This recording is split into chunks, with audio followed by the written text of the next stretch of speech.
All right, Rich Dubroff, if you want to start us off, you can go ahead. Hey, Freddie. How has the adjustment been coming to a new team and playing with Yelmer Sanchez at second base so far? So far, it's been good. I think we know each other's back from Venezuela. We've been around the league for a little bit, so we know each other. Just try to talk, try to communicate. I think as long as we do that, we can get ready and get better together every single day. I think so far it's been good, not just with him, with almost everybody on the team too. Steve Molesky, you're up. Freddie, when we talked to you before, you mentioned mentoring young players comes naturally to you. You just like to talk baseball. You like to help them. Brandon mentioned the other day you've been doing a lot of that. What's it been like for you? What are guys asking you, and how's all that been going? It's been good, man. So far, everything has been good. I think we try, like I said before, we try to communicate and talk about baseball, about every situation we can have, or something that can happen on the game. And I think that's part of be a good teammate, be a good baseball player too, you know.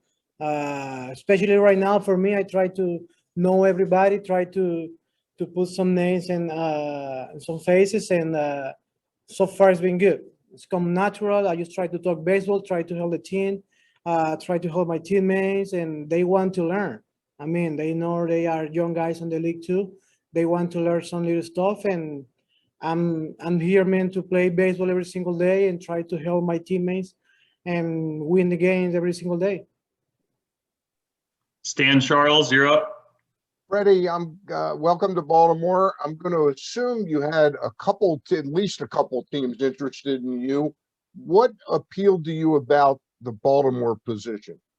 I mean, I have the opportunity to play. I think one of the biggest things, I have the opportunity to be in the shortstop and play baseball, and that's what I love to do. I mean, as soon as I get to the league with Philadelphia, I have guys like Jimmy Rollins, Chase Utley, Placido Polanco, Michael John, and I have to wait a little bit to play, you know what I mean? So since I was like 5, 6 years old, I always play baseball, and that's what I love to do. I love to be on the field. So I have a good opportunity here with Baltimore to be on the field and play baseball. And man, I just take it. I just took it, and I feel good about that. Right now, I know my teammates and the team that we have, and they are really good players, young guys. Some other guys, they be in the league for a little bit, and I really enjoy it right now. So I'm happy to be here, you know, focused to give my 100% every single day, and happy to be in Baltimore. Dan Connolly, you're up. Yeah, Freddie, just to kind of follow up on Steve's question about mentoring, is there anybody in particular that you've kind of bonded with early so far? Anybody who particularly has come up and tried to seek your advice? I think everybody, man. I think everybody. We just been talking. It's hard to say just one person because the last few days we've been moving around. But I talk a lot with Sanchez. I talk a lot with Santander too, and just trying to know my other teammate. You know, the more days that we have here, the more we can talk. And but so far it's been good.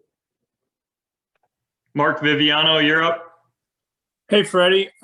I've been asking a number of players and want to get your perspective on the impact of playing your sport while there are so many restrictions, and you're kind of like last year, you only got to go to the hotel and then to the game. And for some guys, that was very difficult. It wore on them, and there was depression for some of them. How did it impact you? How did you get through it? And can you help your teammates in these occasions where it might get to them? Yeah, I think because I have my family. I'm married, I got 2 daughters. So I have the opportunity last year to take my family to Cincinnati too. So at the time I left the stadium, I was coming back to my house and being with my family, you know. So for me, it was a little bit easy in that moment because I have my family. In the road trip, when we go to a different city, it was kind of hard because we used to go out, get some lunch, and then get some dinner. And now you have to stay in the hotel. I think the more that you talk, the more that you be with your teammates at that moment, it's gonna be easy for everybody. It's hard to be just in the room, just watching TV and doing nothing, especially you have like bad day on the field. Nobody that you talk or something like that. And yeah, for sure you can get some depression and stuff like that. I think the mental part is big right now, man. It's been big for a lot of years, and we have to know how to take care ourselves and what to do. I think the last few years, I mean, the last year and this year, they've been kind of hard because we're not like doing what we used to do. So I think we have to stay together like a team, like a friends, like a brothers, and we have to come through like a family. And that's what I see so far here. Everybody talk, everybody is having fun, and everybody's working hard. I think that's one of the big key to get through to this moment right now. You know what I mean? I think maybe in 1 year, 2 years, everything is gonna be back to normal, and we can just like look back and see if we make it through. You know what I mean?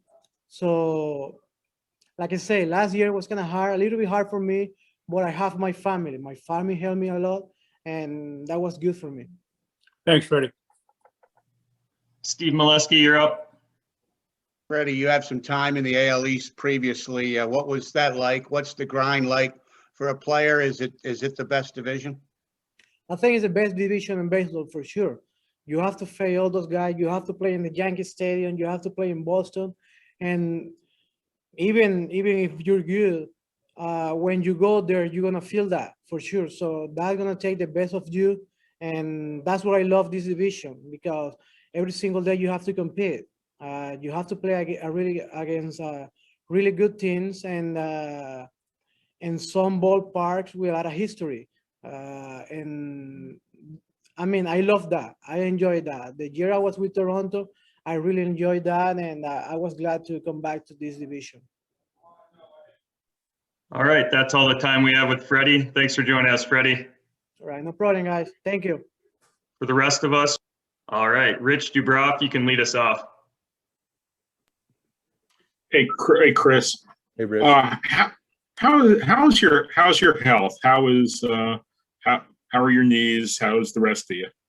Thank you for asking. They're good. They're good, both of them. I feel really good. I did a lot of work this offseason with a physical therapist in Arlington, Texas at Dr. Keith Meister's Institute. And I feel really good. I do. Definitely not any younger, but my legs feel better than I thought they would at this point. John Mioli, you're up. How's it going, Chris? Last time we spoke, you had some questions about the direction of this rebuild and where the team was going and what the plan was. Did you seek out any answers to that, or did anyone seek you out to kind of have a conversation about what that was? And if so, can you share what was shared? I would never share a conversation like that if it was a private conversation. I think the questions that I had have been answered here the first few days. I trust what Mike is doing. I trust what our ownership wants to do moving forward, and I think that we have the guys in the clubhouse to turn this thing around. Do I know the time frame of that? I don't, but I know that as long as I'm here, I'm going to do everything that I can to pour into those guys, to be there for those guys, and kind of give them an idea of what winning baseball was like in Baltimore and what it can be like in the future. Dan Connolly, you're up. Hey, Chris. Hey, Dan. Basically, you since 2011, since you joined this team, you've been a starter, and you've always prepared in the spring training as such. Both Braydon Hyde and Mike Elias said this winter that you're going to have to compete for at-bats. And that's something that, I mean, I know you feel like you compete, but that's something you never really had to do with the Orioles before. So what's your mindset there? And what did you think when they told you that?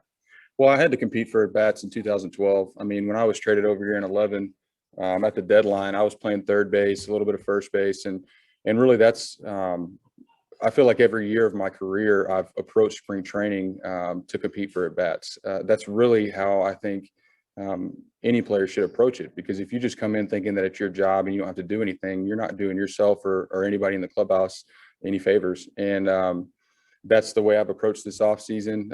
And this coming spring training, I'm going to continue to do the same thing. I'm going to push guys around me. I'm going to push Trey at first, whoever else is over there. and they're going to push me back. And that's how you find out who your best guys are. And I have no doubt in my mind that we're going to have the best 9 out there, and you're going to see a lot of familiar faces. Stan Charles, you're up. Hey, Chris, good to see you. You look great. Thank you. Just a question. Your agent a couple of years ago made the point that what's happened to a lot of left-handed power hitting pull guys was affected by the advent of how much shifting is going on. Do you agree with Scott on that? And is that not an excuse, but sort of does it wrap up what sort of happened to you and some of the times that your batting average is frustratingly low, it might have helped spiral some of this? Yeah, there's no doubt about that. And it's not an excuse by any means. The bunt was always there. I felt early on in my career and early on in my contract that I was being paid to produce runs. I was being paid to be the guy to drive in the runs. I was not being paid to lay the bunts down and steal bases. That dynamic changed very quickly. And I don't know if y'all remember the 2018 season. I let off for a few games and was trying to do something a little bit different and a little bit more dynamic. And it's just not who I am. Now, that being said, I'm the one who has to look myself in the mirror every night and really kind of go to war with myself over the way I chose to handle the situation. If I could go back and do it over, I probably would have done some things differently. But unfortunately, there's no blueprint for this. And for me, the main thing now is to focus on what I can, focus on the future, and do everything I can, like I said, to help this next wave of guys really get into their potential and put the club in the best position to win. Mark Viviano, you're up. How you doing, Chris? Good to see you. What's up, Mark? Kind of a simple question, I guess, as you just kind of laid out the changing circumstances over your career here as an Oriole. Simple question. Are you having fun being a big leaguer? Has that changed? And has the pandemic and its conditions affected that too? Both of those are really good questions. Yes, I am having fun. I think it's taken me several years to realize how much fun this game can be, because I was so hard on myself, because I expected so much out of myself. And I felt like I let a lot of people down, not to mention, myself, but I felt like I was letting our fans down. I mean, that was a big deal to me, and it took a lot out of me. But I think honestly, the pandemic has really helped me realize how much our fan base has supported me, and how much I miss playing in front of our fans, and really what it's all about. And so for me, I've been able to draw a lot of positives out of this, but it hasn't been easy. And I will continue to look at the brighter side of things and try to draw more positives out of the future. But it's, every time you make a decision, there's consequences, and it's some, unfortunately, are bigger than others. And like I said, if I could go back and do some things differently, I probably would have, but there's no use in trying to change the past. Jerry Coleman, you're up. Hey, Chris, appreciate it. Wanted to see if you went through any different type of, routine during the off season, any changes you may have made, and talk about how you handled your business. No, I did everything exactly the same as I've done every year. I'm joking. That's a joke. Yeah, we still joke around here. I did some things differently. You'll see it. It'll be visible to the naked eye.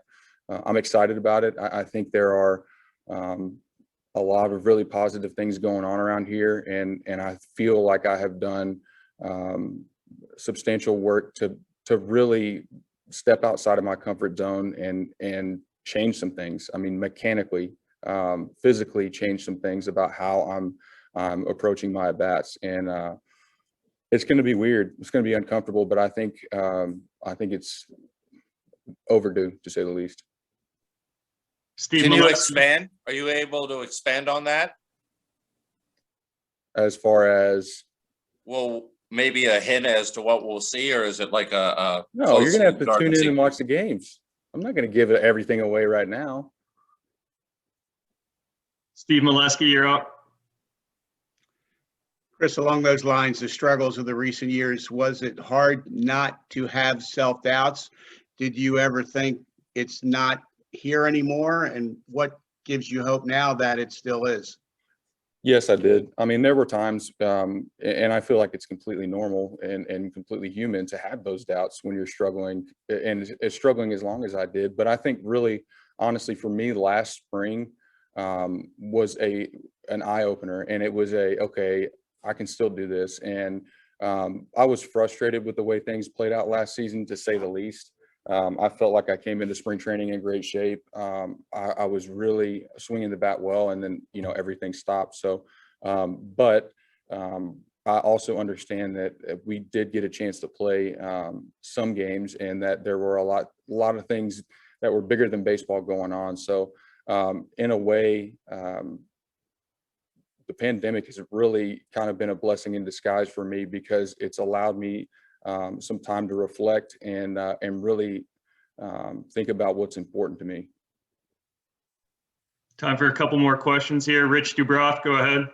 Hey, Chris, you're the player rep.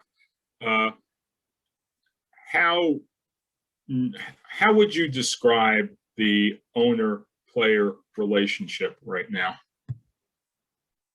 How many words do I get? As many. Divisive. I mean, there is a lot of division between players and owners right now, and it's obvious. I mean, it's obvious in the media. It's obvious in almost everything that you read, and it's frustrating as a veteran player, because I feel like our game could be in such a better place than it's in right now. But the only way for that to happen is for both sides to come together, and there's got to be some give and take from both sides. Will that happen? I don't know. Only time will tell. Melanie Newman, you're up. Chris, you spoke a moment ago about working to continue to find positives even in frustration, and especially with the confines of 2020. There's a huge spotlight right now on mental health for players, and the fact that they couldn't be afforded the usual getaways from the game that they used to have without COVID. So just where do you find those positives when you're really trying to, focus on resetting yourself? That's a great question, and I really appreciate you bringing that up, because I think that's something that really needs to be talked about more. When I read the story about Drew, I was in tears. I could not believe that this guy was going through that, and then Angelton comes out, and it's like, what are we doing here?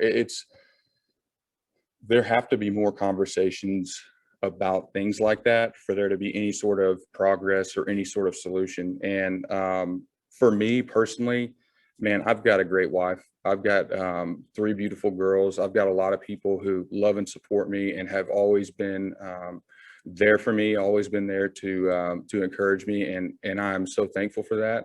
I've had a lot of really great teammates, a lot of really great coaches, just a lot of really great people in the organization around me that have continued to support me despite, the struggles or whatever I was going through. And I will forever be grateful to those people. Final question goes to John Mioli. Chris, sorry to bring it back to baseball, but given limited capacity at Ed Smith and the fact that some of these games might not be broadcast, a lot of people who might be interested in exactly what you've done to your swing might not be able to see it with their own eyes. Is there anything you could share for those Just people? asking the same question Jerry asked.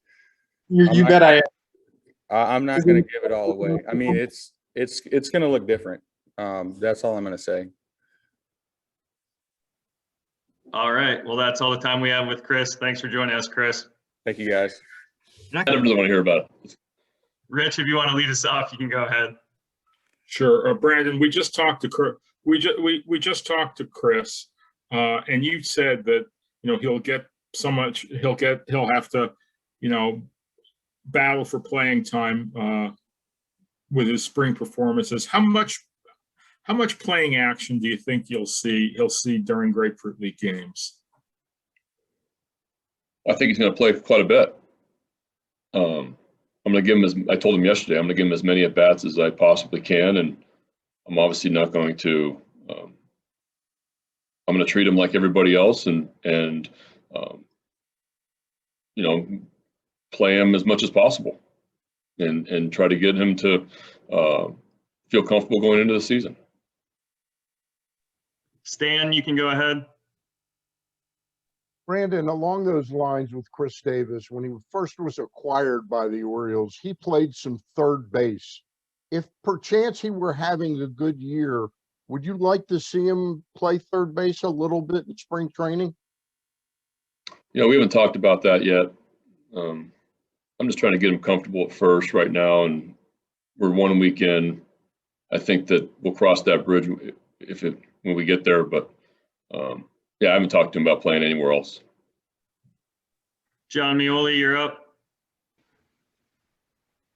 Brandon, you've had basically 2 full years now, minus whatever last year was considered, with Pedro Severino. What areas have you seen him grow the most on and off the field, and where do you think there's still room left for improvement? Well, I think Sevy's he's continuing to get better. I was really impressed with the strides he's made since we first got him defensively and especially offensively. Offensively, I thought the first 40 games last year he was a force in the middle of our order and really hitting the ball hard. And I felt like he was just putting too much pressure on himself. Really, those last 20 games, trying a little bit too hard, doing some things that were a little bit uncharacteristic. Some things that when he first got to us, I felt like those were the at-bats he was taking, and just not letting the game come to him offensively a little bit, and just pressing. And right now, he is in the live BPs, and you watch his batting practice. I mean, he's swinging the bat so well. He's so strong. But yeah, I think that defensively he's made big strides as well. And it's a guy that's always been able to really throw. And now it's about being more consistent receiving wise. He's gotten quite a few games under his belt at the major league level now, and that's not easy to do behind the plate. A pitcher-catcher relationship, growing in that way, growing in game calling. He's improving in all those areas, and I'm excited about him going forward with this year. I think that he's going to put together a really good season, and he's coming ready. Since the first day of spring training, he's been ready to go, and I like the look in his eye right now. Dan Connolly, you're up. Brandon, we're going to go back to Chris for a second. One of the complaints or criticisms of him over the last couple of years is not really making adjustments as his game maybe has changed, or maybe the opponents have changed to his game.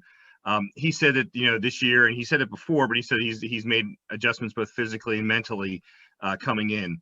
What have you seen there? And I mean, have you talked to him about that concept? Well, I've been talking about making adjustments for a couple of years, and I think that this offseason he wanted to change some things in his swing, and yeah, I do see some physical differences in his batting practice and live BP. Like I said, it's only been a few days, so wait till games start and to really take a long look. But his setup's a little bit different at the plate, and he's got a good mindset right now. Like the last couple of years, he's come in with a great attitude, a team first attitude, and he's doing a nice job on the field right now. Stan Charles with a follow-up. Brandon, when I count up the outfielders, I look for where DJ Stewart might fit in. How do you see him fitting in on this team, and what do you think his ceiling is? Yeah, I think DJ's like a lot of these guys. I'm going to be moving around quite a bit and getting as many at bats possible this spring. We do have a lot of outfielders, and I'm going to play them all. I think that things tend to work themselves out as we go into the season. But yeah, I think that DJ's got a big upside, and the DJ's got really big power. I like his swing; it's a line drive swing. He's kind of a hitter first, power second. I think that he can go away from that at times, but I like it when he's hitting line drives the other way, and then he's got so much pull power that he can be a complete hitter. Yeah, he's in the mix to play a lot, and he's gonna get every opportunity. Mark Viviano, you're up. Hey, Brandon, we media fans, maybe sometimes we kind of overstate the significance of spring training games, but given what everybody's been through and the fact that you might even have some fans there, is there reason to look forward to this maybe a little bit more than otherwise? Yeah, I think we're looking forward to having fans in the stands. I think almost if it's sold out everywhere we're going, right? Here and everywhere we're playing. So that's going to be, I know it's limited number, but people are ready to watch baseball. We're ready to play in front of people. Last year was a lot different, and so to have a little buzz in the stands and have some people there, that's going to be a lot of fun on Sunday. Time for one more question from Rich. Go ahead. Hey, Brandon, are you looking at Stevie Wilkerson as an infielder or an outfielder this spring? Both. He's going to play infield and outfield. I'm going to give him an opportunity just to play all over the field. I told him that a few days ago. So he's going to be playing 3 spots in the outfield, and he's going to be playing multiple spots in the infield. All right. Well, that'll wrap things up with Brandon. Thanks for joining us, Brandon. All right. See you tomorrow.